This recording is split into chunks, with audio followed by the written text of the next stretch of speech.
Siren प्रिय मित्रों, मैं हूं विकास दत्त मिश्रा और आप देख रहे हैं सत्य साई दर्शनम। शिरडी डायरी को हम सुन रहे हैं और इसमें हमने देखा कि पिछले एपिसोड में बाबा ने श्री खापर्डे जी को वापस जाने की अनुमति दे दी थी। वो साल था 1910 का। 1910 में शिरडी से जाने के बाद श्री खापर्डे साहब 1911 में दिसंबर में वापस शिरडी आते हैं और ये वास्तव्य यानी वहाँ उनका रहना 6 दिसंबर 1911 से शुरू होता है। तो 6 दिसंबर 1911 की प्रविष्टि अब हम आपको सुनाने जा रहे हैं। आइए देखते हैं उस दिन शिरडी में क्या कुछ हुआ। जैसे ही मेरा तांगा श्री दीक्षित द्वारा नवनिर्मित वाड़े के पास पहुंचा, पहले व्यक्ति जिनसे मेरी भेंट हुई वे थे श्री माधवराव देशपांडे।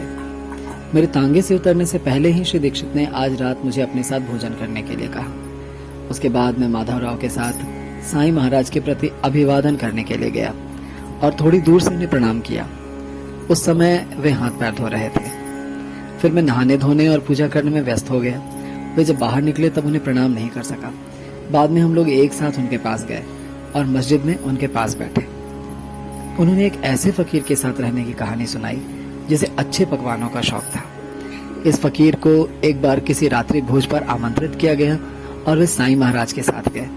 निकलते समय फकीर की पत्नी ने साईं महाराज को उस भोज से कुछ खाना लाने के लिए कहा और इसके लिए एक बर्तन दिया। फकीर ने इतना जमकर खाया कि फिर उसी जगह पर सो जाने का निश्चय किया। साईं महाराज रोटियों को अपनी पीठ पर बांधकर और रसदार भोज्य पदार्थ वाले बर्तन को अपने सिर पर उठाए वापस निकले। उन्हें रास्ता बहुत ही लंबा लगा। वे रास्ता भूल गए। कुछ देर आराम करने के लिए एक मंगवाड़े के पास बैठ गए। कुत्ते भौंकने लगे। वे उठे और अपने गांव लौट आए और रोटी और भोज्य पदार्थ फकीर की पत्नी को दे दिए। तब तक फकीर भी लौट आए और उन सब ने एक साथ बहुत अच्छा भोजन किया। उन्होंने आगे कहा कि एक अच्छे फकीर का मिलना बहुत कठिन है। श्री साठे जिन्होंने वो वाड़ा बनवाया जिसमें मैं पिछले साल रहा था भी आए हुए हैं और मैंने उन्हें पहले मस्जिद में देखा और फिर रात्रि भोज पर। श्री दीक्षित ने बहुत सारे लोगों को भोजन कराया। उनमें श्री ठोसर भी हैं जो स्वर्गीय माधवराव गोविंद रानाडे की बहन के पुत्र हैं।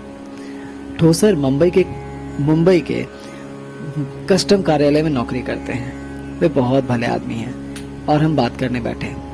वहां पर एक सज्जन नासिक से हैं और एक अन्य कोई लोग हैं।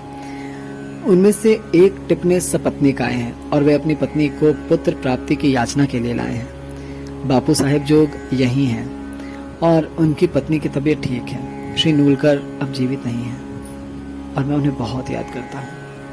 उनके परिवार का यहाँ कोई नहीं है। बाला साहब भाटे यहाँ हैं और उनकी पत्नी ने दत्त जयंती के दिन एक पुत्र को जन्म दिया। हम लोग दीक्षित वाड़े में ठहरे हैं जो बहुत सुविधाजनक है। आज के इस प्रविष्टि में जो एक बहुत मुख्य घटना सामने आती है वो है बाबा का एक कहानी बताना।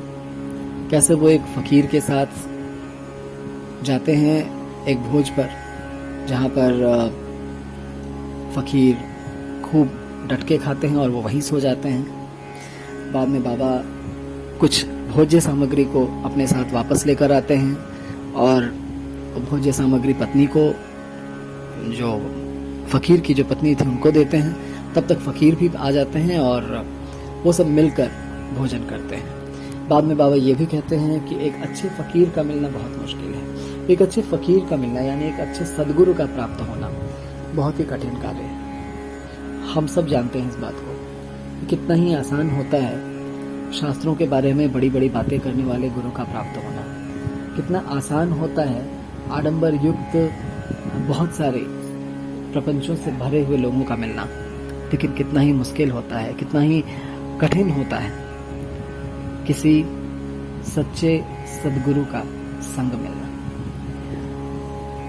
जो कथा मुझे समझ में आई मुझे ऐसा लगता है जैसे उस फकीर का अच्छे पकवानों का जो शौक था वो असल में साधना को दर्शाता है। एक सद्गुरु, एक संत के लिए अच्छे पकवान उसकी अच्छी साधना होती है। और जब वो साईं बाबा के साथ जाते हैं तो वो असल में एक साधना के दौर पर जाते हैं। हो सकता है कि बाबा ने ये अपने ही जीवन काल की किसी बात को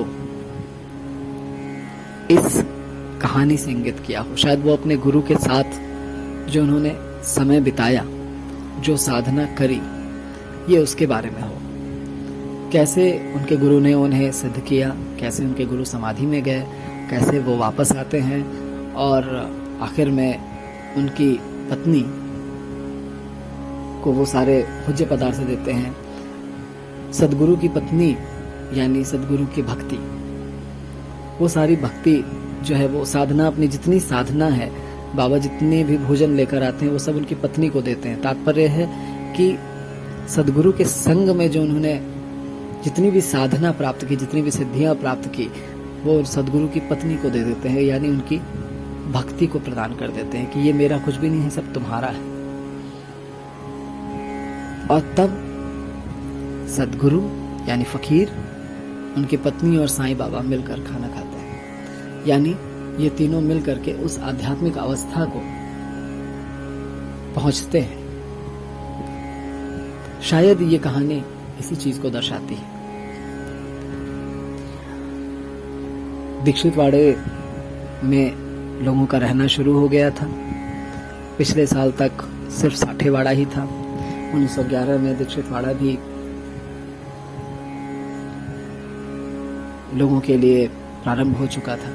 वहां लोग रुकने लगे थे। बहुत सारी घटनाएं आगे घटने वाली हैं। आगे क्या क्या होता है उन सबको हम देखेंगे, सुनेंगे और बाबा से प्रार्थना करेंगे कि हमें उनके शब्दों को समझने की शक्ति प्रदान करें और अपनी कृपा के योग्य बनाएं। इसी के साथ जय श्री साईं।